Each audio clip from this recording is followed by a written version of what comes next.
Good morning, everyone. This is Sachin Joshi from the CII ITC Center of Excellence for Sustainable Development. Thank you for joining the webinar this morning. We will get started as other people log in and connect for the webinar. The level of participation, it does seem that the SEBI circular on integrated reporting, which was issued on 6 February, has gone very well noticed. And with the kind of participation that we have this morning, it does seem that, this is something which is not to be ignored. So we are very encouraged, and once again, thank you very much. Before we get down to the actual content, I thought, you're aware of what the Center of Excellence for Sustainable Development does. We have a good working relationship with the people on this webinar. But for the ones who are new to us, very quickly, our main mandate is to help companies become sustainable organizations from economic, environmental, social, and governance point of view, and make them entities that create sustainable value for the relevant stakeholders. And because we are part of the Confederation of Indian Industries, so we are able to leverage our position to create all-inclusive ecosystem of stakeholders, mainly the industry and the government, but also parts of civil society and academia. And historically, we have been a pioneer of environment management systems, biodiversity mapping, sustainability reporting, social and natural capital valuation in India. And we are very glad that we were the ones who worked with IIRC to bring integrated reporting to India, and in a way we are delighted that things have started to move forward. All in all, our attempt is to make Indian companies, Indian businesses globally competitive, but also in a sustainable manner. What do we have in store today? The next 55 minutes or so. The main idea is to focus on the SEBI circular. Most of you, those who haven't, actually find it on the SEBI website. Just do SEBI integrated reporting circular, Google it, and it takes you directly to the PDF. So we will try to understand parts of the language of the circular. I will also give you a little bit of history to this point, and is the plausible future. And then quick basics of IR, integrated reporting, and then how should you as a company get started, and how is CII helping companies to do that.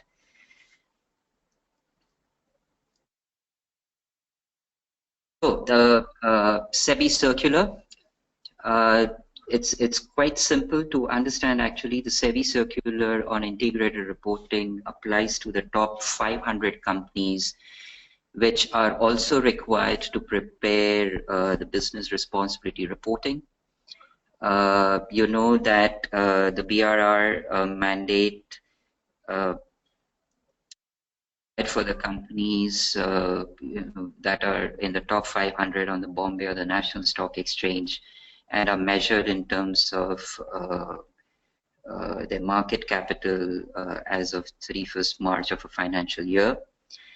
So the companies that have to prepare BRR are also now recommended to voluntarily prepare integrated reports. When does this get into force? So actually the next financial year. So when you are looking at the annual reporting of the next financial year, FY18, is when it gets into force. That would be your first annual report to convert into integrated report. How do you publish the annual report? This is something which is very interesting. There is no need to prepare a separate integrated report in terms of printing it. So you don't have to necessarily publish and print a separate integrated report. Make one and put it on the company's website. However, if you have prepared an integrated report, reference it in the annual report. And that would suffice. And you can refer it in the annual report and load it on the company's website. Which part of the section of the company's website? So it would be ideally in the investors section, because that's where most of your periodic reporting, so whether it's the corporate governance report, financial statements, annual reports, gradually now even we find the sustainability reports in the investors section. So that's where ideally your integrated report would also feature. Now, how should you prepare the integrated report? There are three options, and the reason why there are three options which are given is because the practice of preparing integrated reports is still relatively new. It is only 3 years since the IR framework was launched. That was in December 2013, and therefore there are different types of practices, and even in India we have seen, for instance, Wipro for its annual report published last year for the last financial year structured the management discussion and analysis according to integrated reporting principles and capitals. Tata Steel converted the entire annual report for the last financial year into integrated report. So those are the two options. And then there is a third option also, which is in use around the world, where you could have a separate chapter. So for instance, if you have an integrated report, you could actually, if you have you could actually begin the annual report with a comprehensive and brief integrated report, and the rest of the annual report could follow. Because, as I said, these three options have been given because the practice is new, and we will see how companies progress from here, what is the most preferred option, and then perhaps in the future, there might be just one way of putting the integrated report.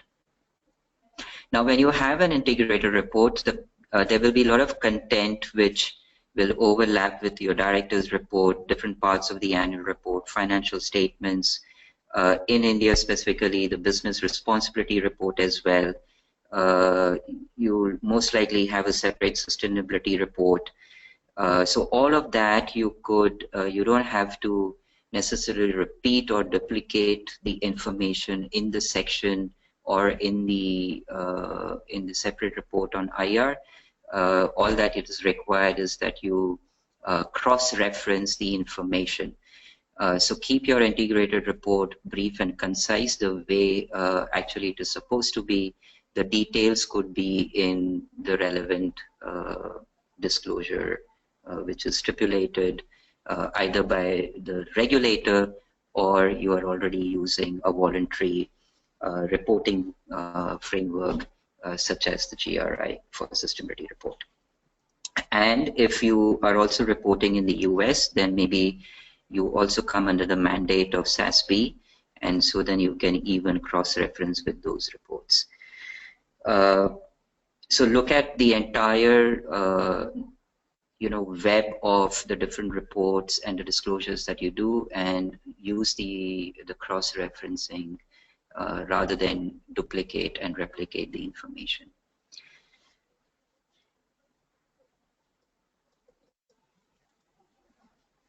Now, it is important to also understand what is the regulatory context here.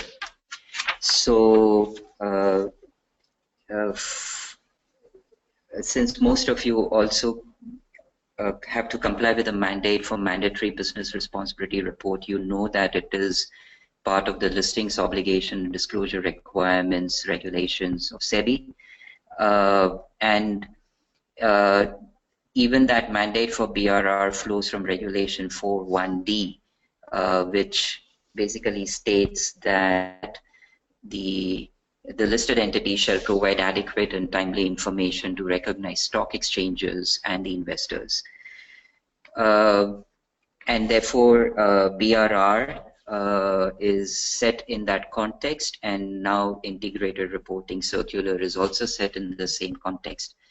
Now, this is important to understand because SEBI also is a member of ISCO, which is the International Organization of Securities Commission, has in one of its principles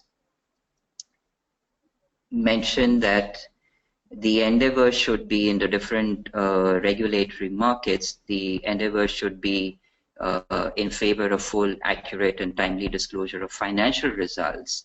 But beyond that, also the risks and the other information that is material to investors' decisions.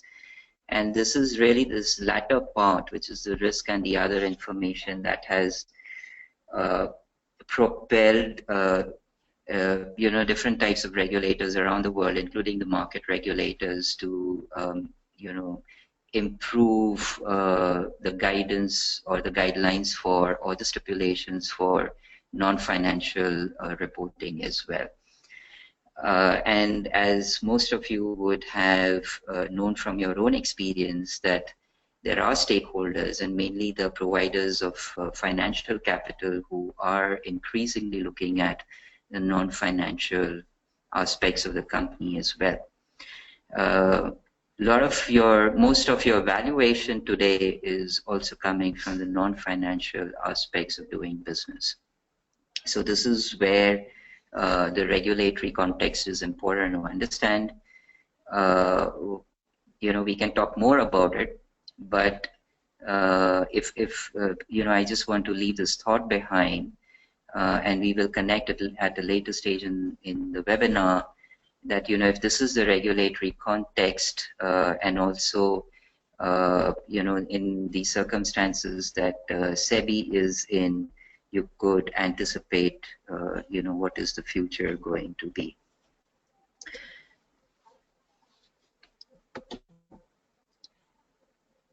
Then there are other drivers also that have led to an increased demand for non-financial disclosures around the world, and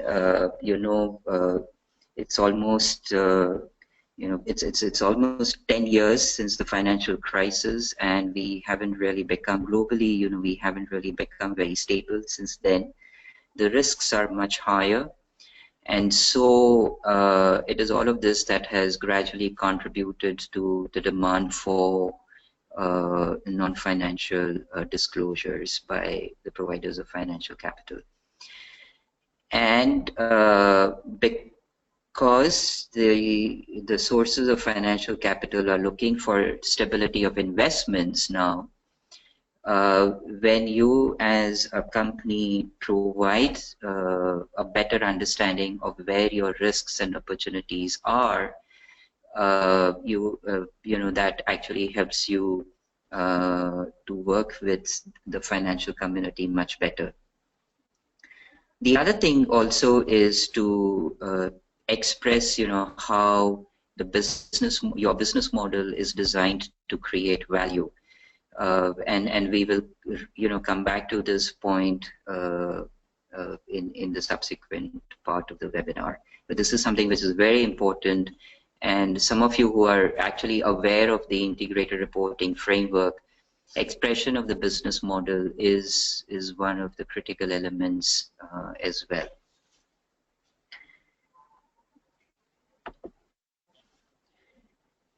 And here, on the point related to stability of investments in the in uncertain times since the financial crisis, and also looking at the non-financial aspects and how they are impacting the existence of business and the valuation, I just want to, uh, quickly refer to this risk trends interconnections map that I've borrowed from the Global Risk Report 2017 of the World Economic Forum, and you could see how all these non-financial aspects are actually impacting the existence of business. Not only that, it is actually going to impact the valuation of business. It is also going to impact the business model also, as well, and also the circumstances in which we conduct our business. So this is something which is very critical. And looking at some of these, World Economic Forum is one of the agencies which publishes a global risk report. Their methodology is mainly perception-based, where they go around asking for, they survey their members. There are other agencies also around the world that produce different types of global risks report. They may be called differently. These pieces of information and insights are really useful when you also do the scenario analysis, when you are doing your business strategy and modeling.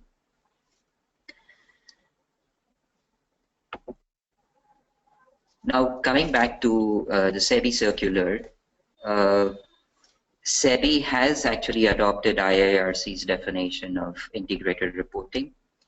And the definition is that an integrated report's purpose is to provide a concise communication about how an organization's strategy, governance, performance, and prospects create value over time.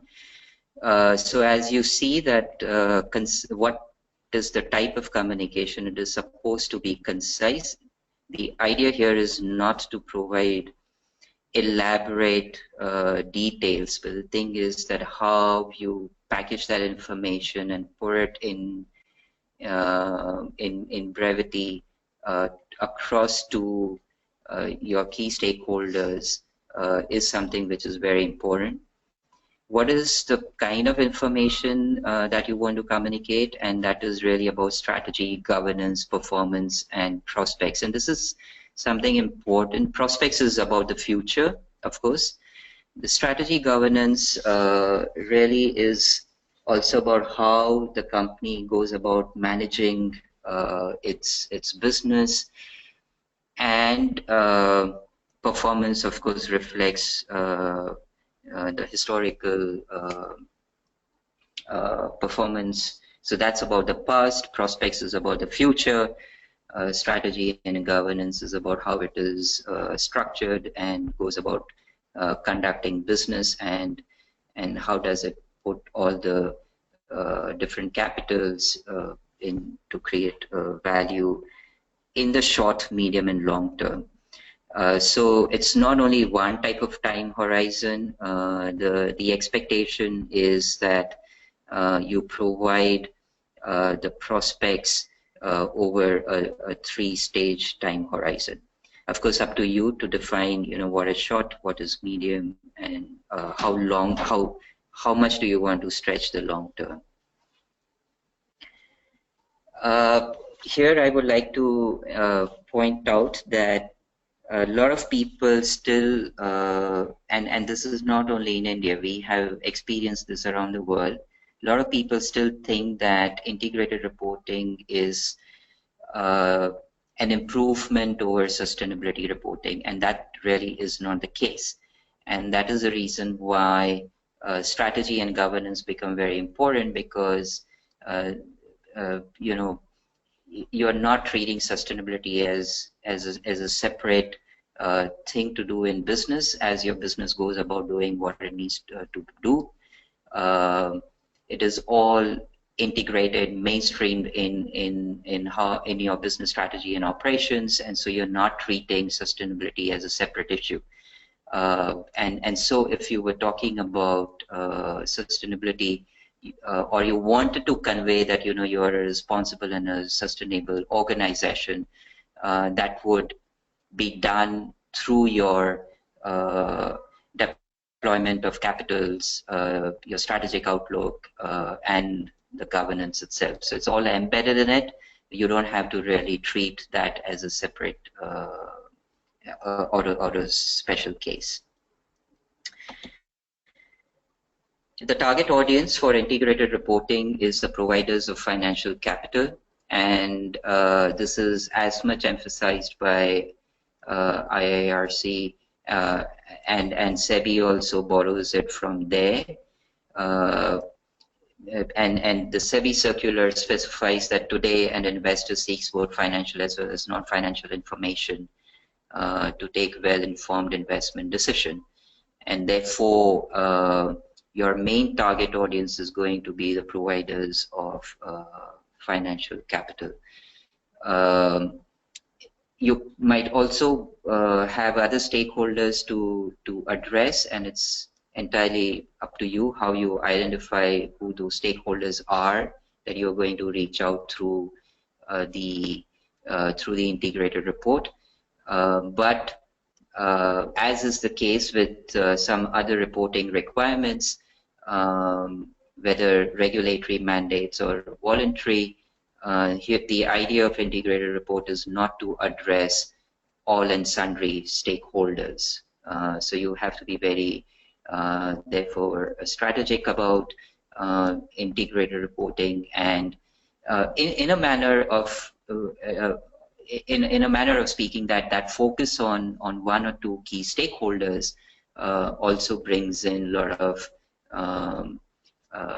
strength to your communication, and that helps you to make your report concise and brief.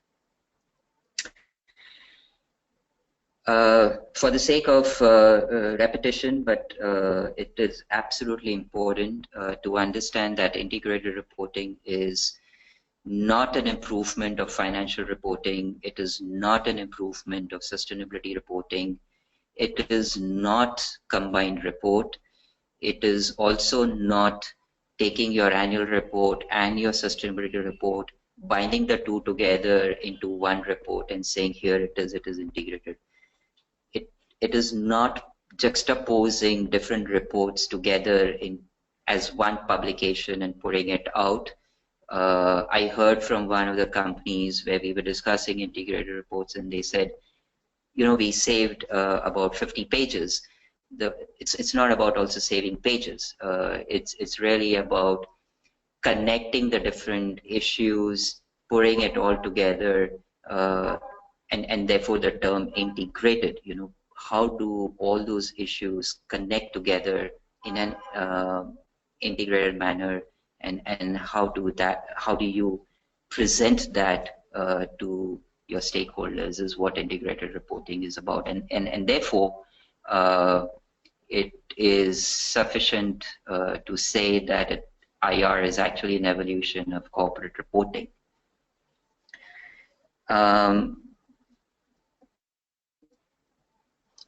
Now, just so you appreciate that, how did the circular come about, I also want to give you a bit of a historical context here.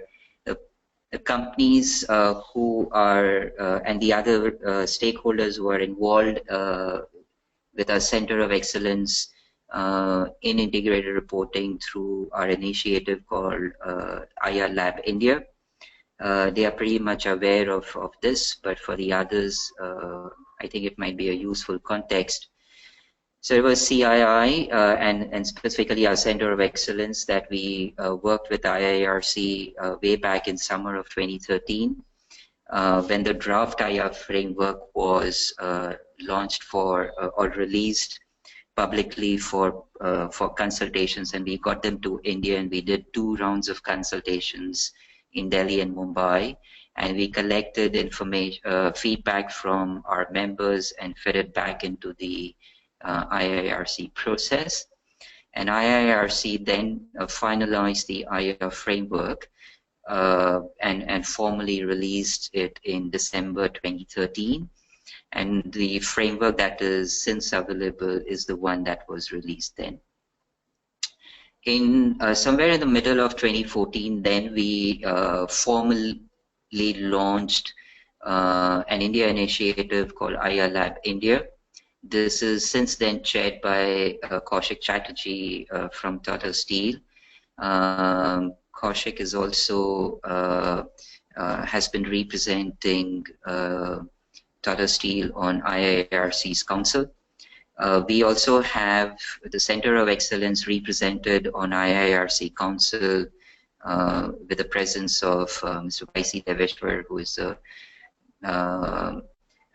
chairman of ITC, but also he's the chair of our advisory council. And in August of 2014, we had the first meeting of IR Lab. And interestingly, the lab is multi-stakeholders, so different stakeholders of the business ecosystem are part of it. And SEBI has been a member of the IR Lab since then. We also have ISB Hyderabad as an academic member. We also have all the three professional institutes as members of, so the company secretary, the chartered accountants, and the cost accountants as members of IR Lab, and also the Bombay Stock Exchange. And then in September 2014, at our annual sustainability conference in Delhi, the then chairman of SEBI, Mr. Sinha,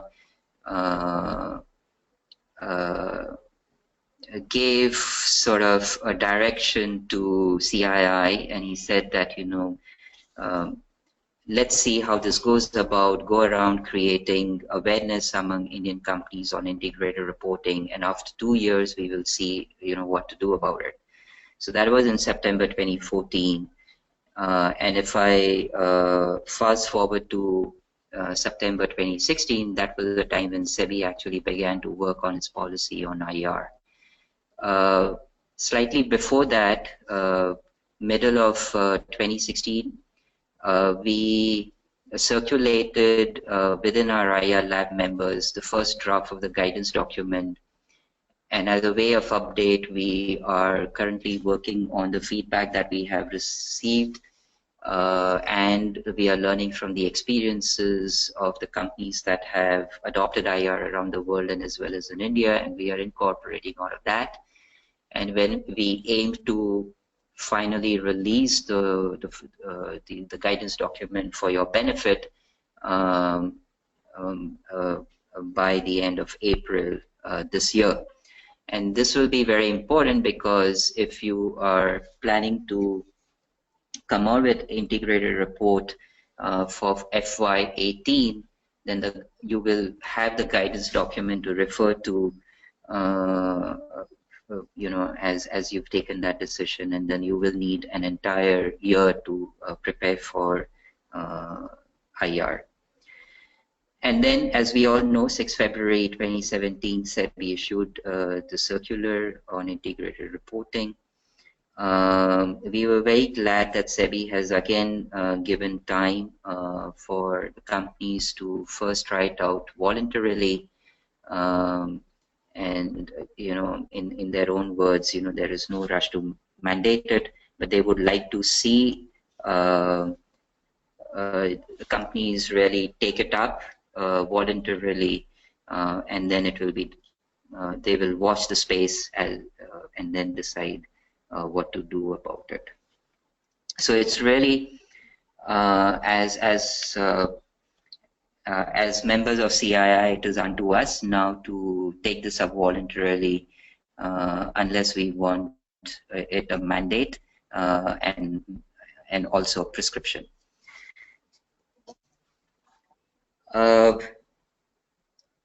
Having said that, you know, mandatory requirement for integrated reporting is a plausibility, and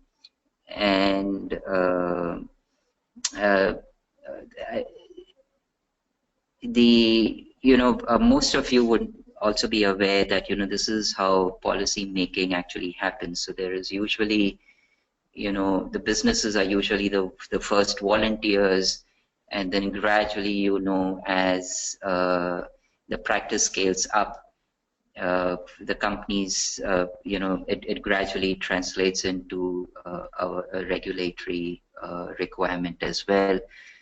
In some way, a regulatory mandate is good because it creates a level playing field. It scales up the activity and mainstreams the activity. So in that sense, it is good.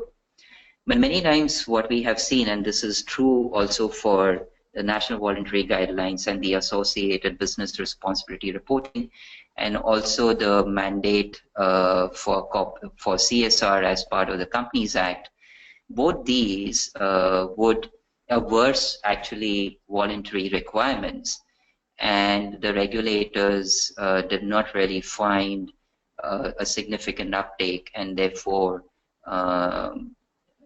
we now live in an era of mandatory requirements. So that is one way of looking at it, a historical perspective. The other I want to point out is that very recently the Financial Stability Board, which is has a mandate from G20, had last year created the task force on climate-related financial disclosures, and 2 months ago they came out with their recommendations report, and just last month, I think about a couple of weeks, middle of February, they closed the public consultation round. And on your behalf, again, CII had, done its own analysis of the recommendations report, also sought feedback from its members, and we put all of that together and submitted the recommendations to TCFD. And very important here for the people who are not aware about some of its key recommendations. The highlight of the recommendations report is that they are actually moving in the direction of putting climate-related financial implications, whether they are risks, primarily risks, and this should be in the director's report. However, the word to be underlined is that this is voluntary, as they have mentioned in the recommendations. But consequently, what has happened is that even before the recommendations report is finalized, after reviewing all the feedback that they've got from different stakeholders around the world, and according to their timeline, I think the final recommendations report will be out in June of 2017.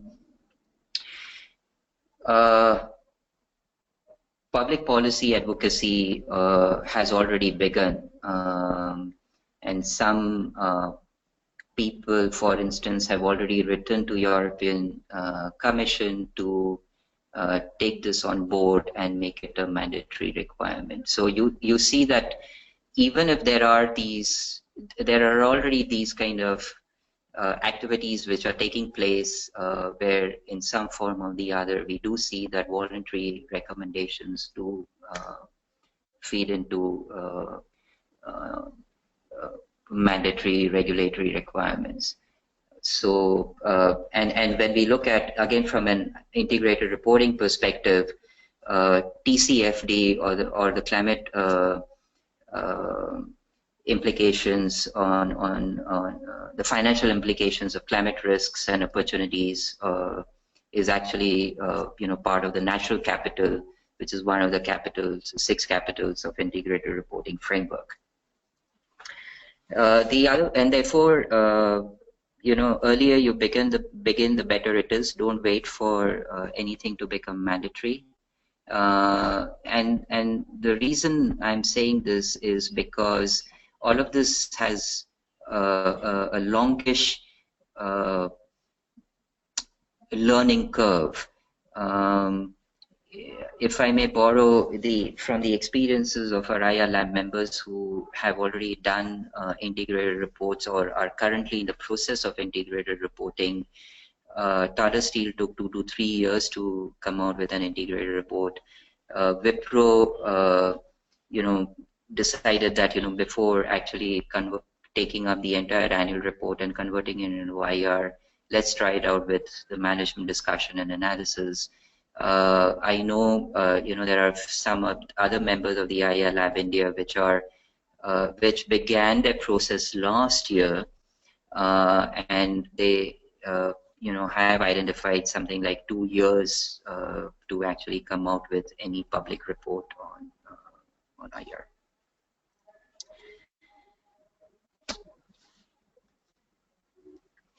So some tips on how do we get started. So the first thing is to get a board approval or consent, get them on board. As significant as integrated report cannot happen without a discussion at the board level. So getting the board on board is absolutely essential. Make a team, preferably led by CFO, and the team should then have representatives from the 6 capitals, and it's absolutely important to appoint the responsibilities. You will have people from the risk side, you will have the company secretary, of course, you will have the sustainability people involved. So depending upon where you see which of the 6 capitals are most important for the business that you are in, you need to have those representatives in this team, assign the responsibilities.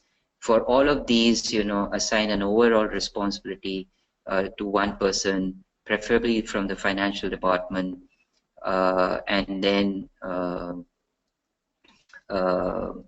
led by the CFO.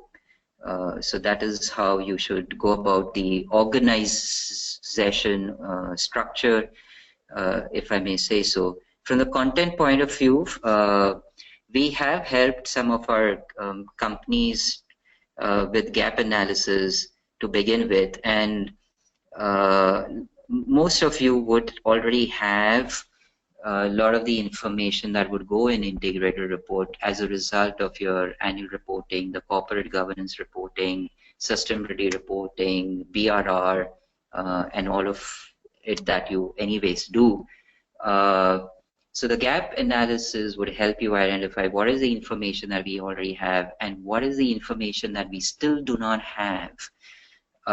With the information that you might have, again, there could be 2 parts. One, that you could use it as is. It's already in good shape to be put in IR. And the other part of set of information is something that would need to be reorganized, repackaged, keeping in mind the requirements of IR. And then wherever the gaps are, you have to get that information and put it in a way that would be useful to your stakeholders. The SEBI circular makes reference to the 7 guiding principles and the 6 capitals that are required as part of the IR framework. And these are the guiding principles, strategic focus, and future. I'm not going to get into the details of the 7 guiding principles and 6 capitals. 2 reasons. There are already a lot of resources available, and if you want us to help you to be directed to those specific resources, we are very happy to do that over email. But I would also like to point you to go to our website, and we do have I have the link at the end of the presentation. Go to our website. In 2015, we had done 2 training programs which were completely video recorded, and we have put on our YouTube channel and on our website the complete video recording, and they cover the 7 guiding principles and 6 capitals very well. So go ahead, exploit that free resource that is already in the public domain. Nevertheless, we are still available to help you with the understanding, so you can always give us a shout on that.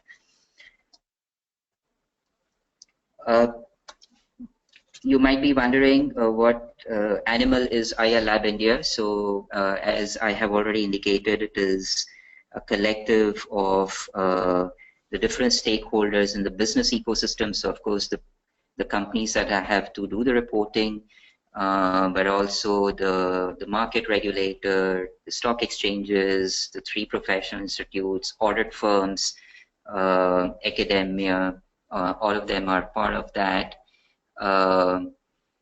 Very happy to point out that very recently, just 2 days ago, Reliance Industries also got on the IR Lab India network, and SBI is also finalizing its membership, but we know that they are on board. Some of the key achievements, of course, this circular on that the SEBI has come out, giving still some time for voluntary practice, not making it mandative and prescriptive. We don't want it to go down the path of national voluntary guidelines and business responsibility reporting. It's really the practice, and the companies have to realize the value of integrated reporting and integrated thinking rather than really look at it from a compliance point of view. This is an amazing management tool, so please grab the opportunity to look at it. 2 members, as I have said, Tata Steel and Wipro, have practiced IR. I must also mention Yes Bank. They also restructured their sustainability report and have incorporated elements of integrated reports in the sustainability report. There are also some companies in India outside the IR Lab India, which are currently looking at integrated reporting. And then the guidance document, as I said, we had circulated the first draft within the members of the IR Lab for feedback. We are working on the final document, and we will be ready for a formal release by the end of September. How is the Center of Excellence helping companies to do IR? So one is capacity building, and that is through your webinars like these. All our webinars are recorded and are available for your use. I've already mentioned the training programs that are completely video recorded and are open for your benefit. Gap analysis I've mentioned. We also help you, so for instance, if you belong to a certain sector and you want to understand that who are the peers that you would want to refer to their reports and would want to do the analysis, we are available to help you do that. Guidance document, I've said it more than once, and then we are considering our own core competence. We have our core competence in business model design, and so we are offering that to the companies to articulate their business models and put it concisely in the integrated report. And because of our work in sustainability, we do have the methodologies and the expertise to value social capital and natural capital, and so we are available. So out of the 6 capitals, we are also available to help you with the social and natural capitals. There are also a lot of interesting reports on the IIRC website, so please go take advantage of that.